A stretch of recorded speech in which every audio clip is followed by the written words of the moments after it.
As far as ambiance is concerned, it's not quite what I would have chosen for the grand finale of our long association. Something perhaps a bit more regal, or even a touch gladiatorial. But as arenas go, at least this one certainly comes with a very appreciative audience, wouldn't you say, Mr. Parker? As I look around this room, I see murderers and rapists, thieves and thugs, perverts and psychotics. Men who may once have aspired to be more than these things, but have settled for the names they have been given. But no matter how debased, perverse, crude, or fallen, there's not a man here who does not look down on one particular breed of humanity. The chump. See, a chump is someone who believes in the greater good, who believes that good triumphs because it is good. Trust the government, trust his fellow citizen, trust the man in the iron mask who says, "Show the world your true face, Peter, it'll be okay." And we all saw that face, didn't we? Huh? The face of a chump. A chump who is now hunted by the people he believed in, spurned by the system he supported, abandoned by the friends he thought he had. His wife living in a 2-bit motel, and his dear, sweet aunt dying in a hospital bed because he couldn't even stand still long enough to take the bullet that was his by right. But I guess you can't make an omelet without breaking a few old ladies.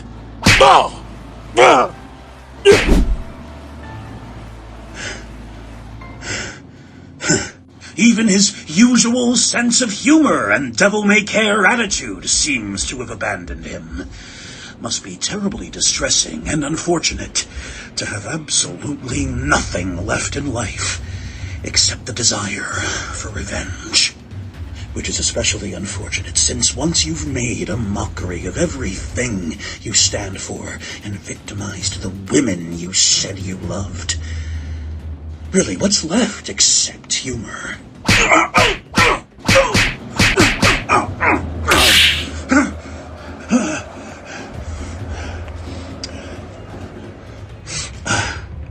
Moving like the trapdoor spider you imagine yourself to be, eh? Leaping on the prey suddenly in hopes of wearing it out or confusing it, eh? Cheap theatrics. I had expected better. Well, you said you were coming here to kill me. Are you here to fight or dance? Say something, damn you. All right. What this suit stands for, what it means, is something you can never understand. It represents a promise about all the things I said I would do, and all the things I said I would never do, all the lines I said I would never, ever cross, because doing so would destroy everything this suit stands for. And that, you see, is why you're confused. I'm not here to kill you. I am.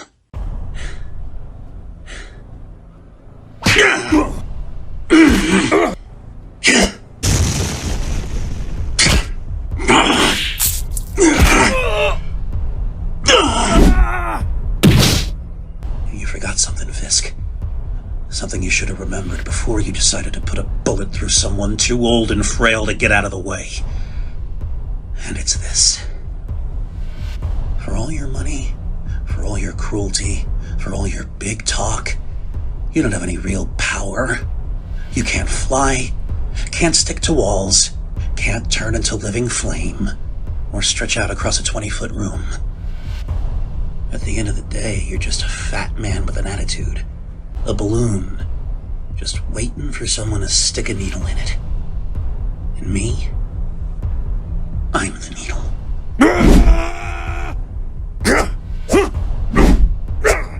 Kill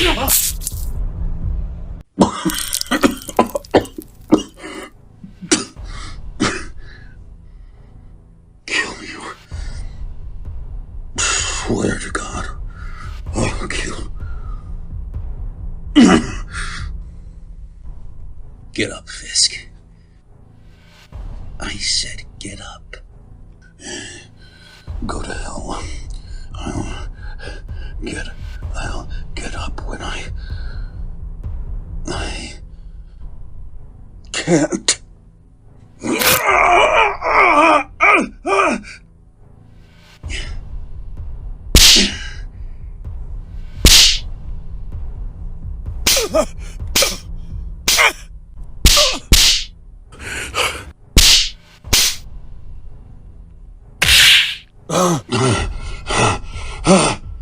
Balloon needle. Now, here's how it's going to happen.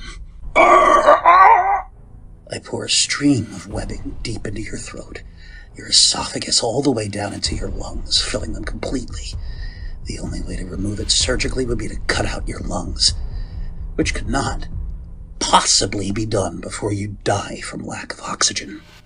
And turn your entire respiratory system into one solid chunk of useless tissue and webbing. It takes 3 seconds. 1, 2, 3. What? Yeah. If you're going to kill me, get it over with. Oh, I will. I said I was going to kill you, and I am.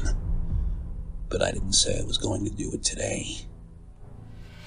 You see, I've learned something from you, Fisk. Something about cruelty and timing. I've done something far worse than kill you, Fisk. I've beaten you. And every man in this room saw me beat you. And they will tell their pals, and those guys will tell their pals, and on and on. And soon the whole city, the whole country, will know what you already know. That you've been beaten in public, one-on-one. And for a man as prideful as you, who needs for everyone to believe he can't be beaten, that's the worst pain you can ever feel. I want you to live with that knowledge, because I know it will tear you apart deep inside every waking moment of every day. I want you to live that kind of personal hell. I want you to burn, Fisk. For a while, at least. And then, you see, I've always tried to avoid killing anyone, partly for my own principles, and partly because I was always afraid how it would affect my family if I killed someone. But if my aunt is dead, well, that takes care of one reason. And the other, well, I can make an exception. So, here's how it's gonna happen. The moment my aunt dies, I'm coming back for you, and we're going to finish what we started. And as of right now, you know that there is nothing you can do to stop me. I will come to you, and I will count 1, 2, 3. And then you'll be dead. I swear to you on my life and her soul, on everything I hold dear. You'll be dead. Meanwhile, you'll live with the memory of this moment, the humiliation of this moment, and the message of this moment, which is directed at the rest of you and everyone you know. Put the word out. If anyone comes near me or my family again, if anyone even touches them or anyone else who matters to me, you will experience firsthand what happened here today. You touch him, you die. Painfully. Slowly. Definitively. You ordered her death, Fisk. So it is only appropriate that your life ends when hers does. So if I were you, I'd start praying right about now to try and convince God to give her every possible second of life. But to tell you the truth, in your position, I wouldn't count too much on God if I were you. See you around, Mr. Fisk.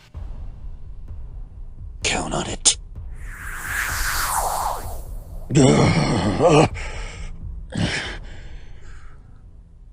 are you looking at?